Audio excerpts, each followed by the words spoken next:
goes aside from my soul.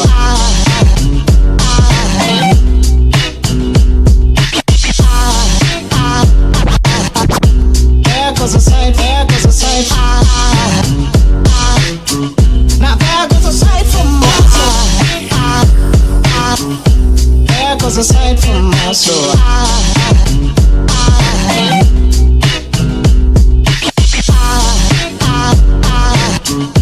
There goes aside, there goes aside. There goes aside from my soul. I think it's all angels just walk by. I think it's all angels just walk by. I think it's all angels just walk by. I think it's all angels just walk by. Kung style lang naman ang pag-uusapan mga ka-tiptoe, namumukod tangi dyan ang Vespa S125. Alam mo naman pag Vespa, classic, di ba? Iba yung classic and modern combination niya eh. So, alam nyo ba ang Vespa pala? Konting kaalaman, ay isang Italian word for wasp. O rin Tagalog, putakte. Yung kulisap natin, di ba? Kaya pala nakita nyo yung hubog niya sa may puwitan. Ganyan ang ganyan ang formado niya. So, in my opinion, iba talaga ang charisma niyan compare sa mga modern style. In terms of beginner riders, pasok na pasok yan para sa kanilang beginner bike. Lalo na sa mga kababaihan na naghahanap ng stylish scooter na may very easy handling. Ang gaan kasi. Talagang kahit left, right, wal mode mo yan. Kayang-kaya. Kaya alam niyo naman ka-tiptoe, galing tayo sa big bike, sa XSR 900. Ano nasakyan ko to? My goodness, ang gaan. Mayabang na naman.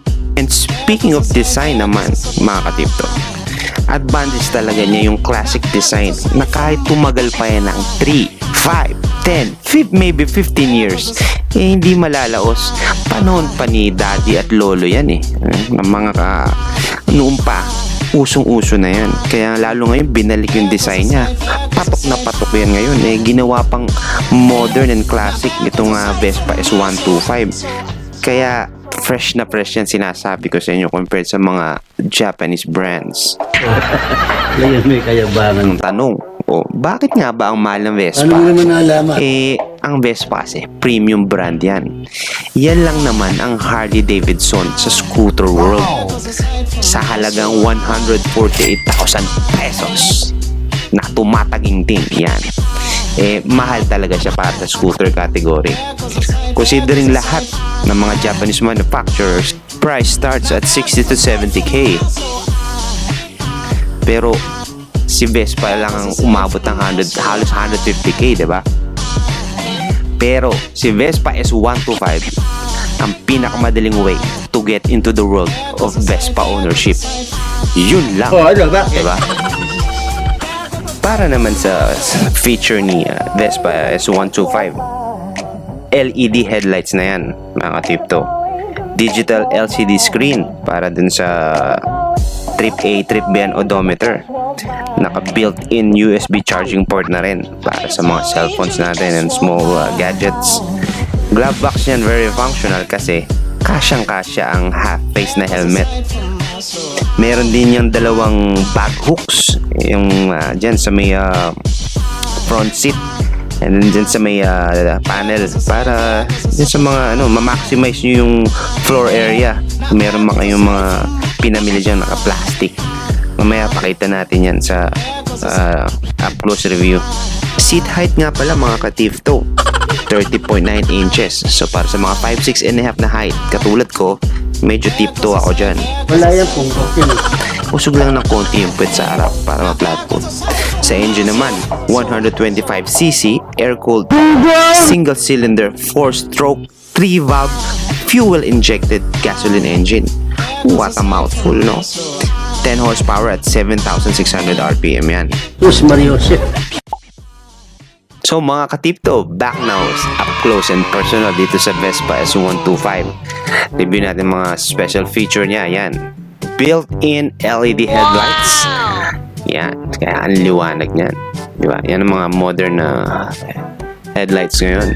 And para sa screen naman, digital LCD display para dun sa trip A, trip B, and full odometer reading. Next button, abang lang yan mga katipto para sa inyong switches, additional switches, auxiliary or etc. kung ano mang kabit dyan. And below this one, yan yung electric ignition switch. Yan, talagang madali lang, electric eh. Pindot-pindot lang. So dito naman sa kabila, yan, busina, tsaka signal lights. Yan, on top of each other. And then meron din tong dalawang bag hooks. Yan, dito sa front and dito sa may front seat. Yan, para kung may pinamili kayo para ma-maximize itong floor area ng Vespa. Marami pa kayong, pwede kayong maglagay dyan ng mga mini box kung nag-shopping kayo. Nandito may extra compartment. Yan, lalagyan ng kung ano mga anik-anik. Ang pangit lang dyan, huwag yung lalagay yung cellphone nyo dyan. Kasi yan akong daling hablutin kung may mga snatcher dyan. Ayun lang. And meron din built-in USB charging port. Oh, talagang very convenient yan para hindi malobat yung mga cellphone natin naka-on lagi ang data. So dito naman yung quality material ng footrest natin. Ayan, black rubber plastic. And dito naman may nakalagay yung Vespa, naka-engrave dyan yung Vespa logo. So very functional glove box nga pala ang meron ditong Vespa S125. Dahil dito sa loob, kasyang-kasya ang half-face na helmet. Sample lang yan pero okay din na. Kasyang-kasya yan. Malaki pa ang space dito sa gilid. Pasok na pasok yan kahit may visor yan. Nakita nyo naman, may konti pang space. And gas capacity nga pala nito. Can hold up to 7 liters. So, sa halagang mga 300, full tank na yan. Depende kung magkano yung gasolina ngayon. So, and para sa top case or top box na naka-install sa S125 natin, built-in talaga to para sa Vespa Primavera model. Meron din kasi na mga available na top box para kay S125 kaso nga maliit. So personal choice na yan. Ito yung kinuha namin, Primavera model, which is malaki siya yan, very spacious sa loob.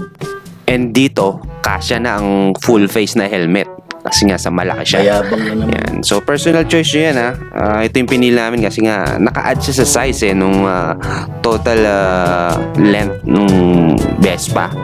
So, nagmukha siyang mas malaking bike. Ang price pala niyan is 13,500. Yan, sa Vespa. And for the bracket naman, aftermarket, around 4K. Gusto niyo naman sa Vespa, around 6K. Yan. Equipped with a single arm suspension, rear drum brakes, and tire size niya is 120 by 70. Again, single arm suspension sa harap. This time, hydraulic disc brake na siya. Plus ABS, siyempre for safety. Yan ang maganda sa single arm. Kitang-kita mo ang design, di ba? Ang ganda. Kaya siya nagsa-stand out Oh my goodness, I love you, Vespa. And dun sa mga sinasabi ko kanina may problema sa height, yan. Ito yung tiptoe problems para sa 5'6 and a half na like katulad ko. Ayan, makita nyo, medyo tiptoe ako. Wala yan, punggok yun. May solusyon dyan, ayan. Iusog nyo lang yung seating position nyo paharap. Magpa-flat foot na kayo. Ayan. Naiinis ka. Solusyon dyan, madaling remedy, di ba? Kaya, beginner bike pa rin siya. This is the worst thing I've ever seen in my life. Oh, get it away from me, man. Importante naman dyan basta malapat nyo yung balls nung Para kang bakla. dito ng paa nyo. Huwag lang talaga yung tingkayad na tingkayad. Siyempre, one more safety feature mga katipto, yung side stand. Once na nakababa yan, hindi magsa-start si Vespa. Kaya para ma-avoid natin yung mga accident na habang umaandar naka-side stand ka pa pala, kagatutukod talaga kayo dyan. So yan. So may isa pang stand, ang center stand. Siyempre para madaling maglinis and mas stable ang bike pag naka-center stand. So madali lang yan, tadyakan nyo lang ng ganyan yan, diinan nyo lang.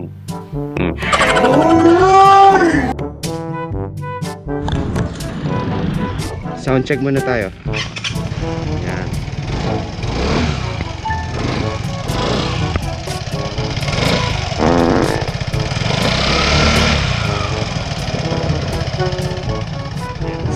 Stock 5 pa to mga katipto, so tahimik talaga.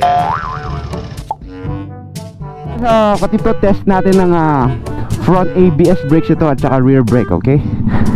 Okay, in 3, 2, 1.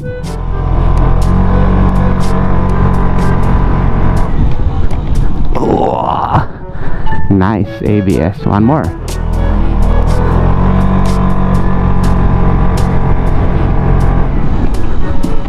Oh, wow, wow, nice.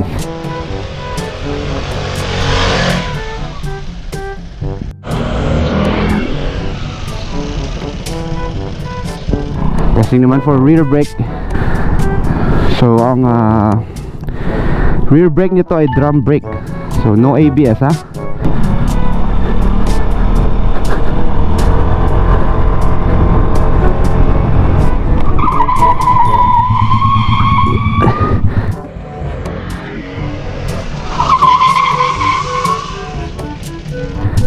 Yun, kita nyo mga katipto, skid talaga siya kasi nga front ABS lang, front and rear brake.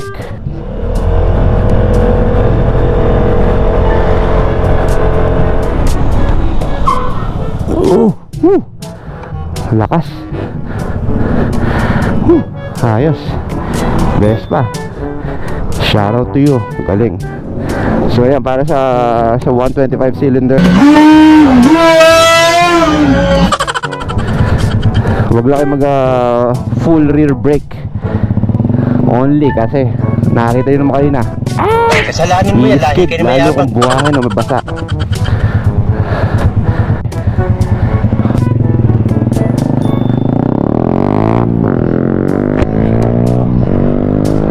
Ayan.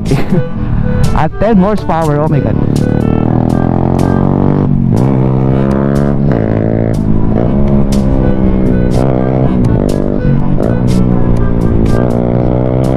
Hindi ako abot.